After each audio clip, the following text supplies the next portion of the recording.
અને ભક્તો એજ્યુકેશનમાં પણ મને બહુ મોટો રસ છે, પણ યાદ રાખજો મને કોલેજમાં જ રસ છે, મને નાના છોકરામાં રસ નથી.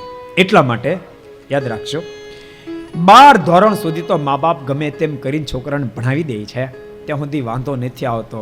હાર્ડમાં હાર્ડ કેસ કોલેજમાં બને છે, કારણ કે કોલેજની ફી માથા ભારે હોય, બીજી બાજુ હોસ્ટેલની ફી માથા ભારે હોય.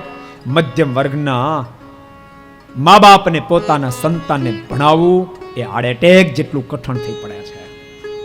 ઈચ્છા હોય ક્યારેક ક્યારેક વિદ્યાર્થી હોશિયાર પણ હોય, ઈચ્છા પણ ભણવાની હોય, પણ મજબૂરી બિચારાને ભણવા ન દે. ભક્તો ક્યારેક ક્યારેક મજબૂર માણસની મજબૂરીને આપણે ઓળખતા નથી.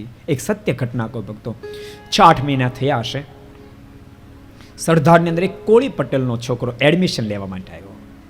અમારા પતિત પાવન સ્વામી મને વાત કરી, એડમિશન લેવા માટે આવ્યો. સ્વામીને કહે છે કે સ્વામી મારે એડમિશન અહીંયા લેવું છે, અમારી કેપેસિટી પૂરી થઈ ગઈ 800 વિદ્યાર્થીની.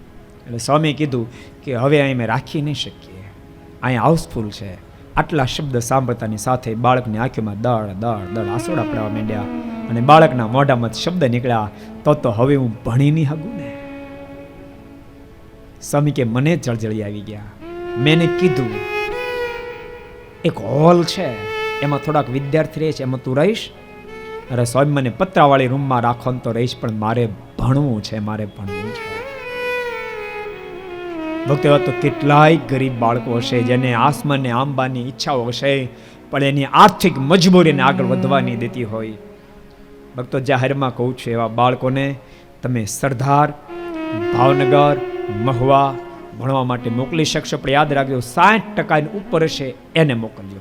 ભૂલતા નહીં, 60% નીચે હશે તો ગમે એટલો હેતવાળો હશે એને લાગવાગ નહીં હાલે, એની ભલામણ નહીં હાલે. અને 60% ઉપર હશે તો એને કોઈની ભલામણની જરૂર નથી, વગર ભલામણે આવજો. સ્વામિનારાયણ સંપ્રદાયના આશ્રિત હો તો ભલે, વૈષ્ણવ હો, રામાનંદી, કોઈ પણ વ્યક્તિ માટે વેલકમ છે, તમે આવશો.